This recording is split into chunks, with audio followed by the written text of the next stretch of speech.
চাই না। আমরা এই বাংলাদেশে এমন ধ্বংসের পরে আর কোন চুরির খেলা দেখতে চাই না। আমাদের এই যুদ্ধ এখনো শেষ হয়নি। এই যুদ্ধ আমাদের ঐক্যবদ্ধভাবে চালিয়ে যেতে হবে। আপনাদের সামনে চাঁদপুরে এই শোক সভায় উপস্থিত হয়েছি। আজকে থেকে 2 দিন আগে মাইলস্টোন কলেজে যে হৃদয় বিদারক ঘটনা ঘটেছে,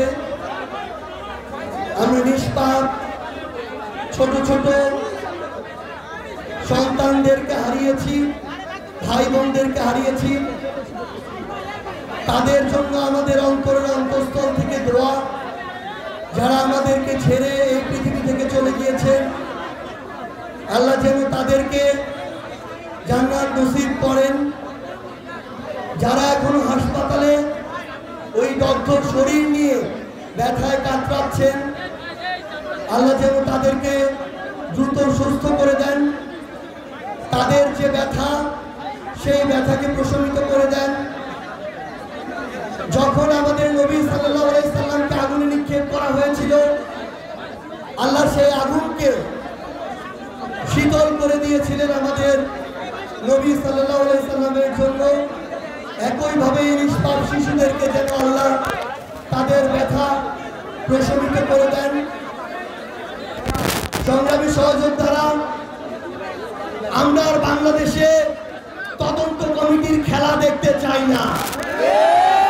আমরা দেখতে চাই এই অভ্যুত্থান পরবর্তী বাংলাদেশে এই তদন্ত কমিটিগুলো প্রত্যেকটা ঘটনার পিছনে কোন ব্যক্তিগুলো দায়ী, কোন সিস্টেম দায়ী, কোন প্রতিষ্ঠানগুলো দায়ী, সেগুলো খুঁজে বের করে তদন্ত সাপেক্ষে তাদেরকে যেন শাস্তির আওতায় নিয়ে আসে। আমরা এই বাংলাদেশে এমন ধ্বংসের পরে আর কোন চুরির খেলা দেখতে চাই না।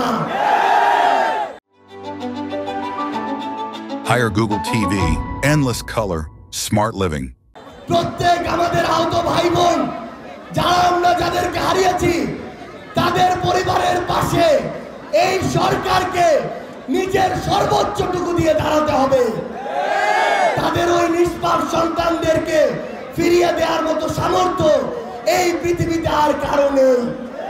কিন্তু এই সরকারকে, এই দেশের বিচার বিভাগকে এই ঘটনার তদন্ত সাপেক্ষে সুষ্ঠু বিচার নিশ্চিত করতে হবে এবং সেই দায়িত্ব এই সরকারকে নিতে হবে। আমরা স্পষ্ট করে ঘোষণা দেই, আমাদের অনেক মত থাকতে পারে, ফ্যাসিস্ট বিরোধী যারা লড়াই করেছি মত পার্থক্য থাকতে পারে, কিন্তু সেই সুযোগ নিয়ে আওয়ামী লীগ এবং তাদের দোসর আমাদের মধ্যে ঢুকে অরাজকতা তৈরি করবে, সেই সুযোগ আমরা এই বাংলাদেশে আর দিব না। আমাদের মধ্যে রাজনৈতিক আদর্শ ভিন্ন হতে পারে, আমাদের নাম ভিন্ন হতে পারে। আমরা বিএনপি, জামাত, এনসিপি, ইসলামী আন্দোলন বাংলাদেশ, গণ অধিকার পরিষদ এমন বিভিন্ন নামে রাজনৈতিক লড়াই করতে পারি, কিন্তু যদি আওয়ামী লীগ প্রশ্ন আসে, তাহলে আমরা ঐক্যবদ্ধভাবে এই সকল সন্ত্রাসীদেরকে প্রতিহত করব।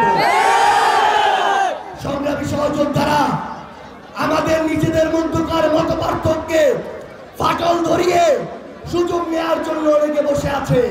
আমরা এই বাংলাদেশে এই সুযোগ আর কাউকে দিব না। আমাদের অভ্যুত্থানে যারা শহীদ হয়েছে, আহত হয়েছে, তাদের উপরে এই যে হত্যাযজ্ঞ, এই অন্তর্বর্তীকালীন সরকারকে এই গণহত্যার বিচার নিশ্চিত করতে হবে, রায়গুলোকে কার্যকর করতে হবে। নাহলে এই অন্তর্বর্তীকালীন সরকার আমার শহীদ পরিবারের, আমার সন্তান হারানো মায়েদের, ভাই হারানো ভাইদের এই যে ব্যথা, এই যে দায়বদ্ধতা, সেটা এই বাংলাদেশে মৃত্যুর পূর্ব পর্যন্ত কোনোদিন এড়িয়ে যেতে পারবে না। সংগ্রামী সহযোদ্ধারা, আমাদের লড়াই মাত্র শুরু হয়েছে। আসলেই আমাদের এই যুদ্ধ এখনো শেষ হয়নি। এই যুদ্ধ আমাদের ঐক্যবদ্ধভাবে চালিয়ে যেতে হবে।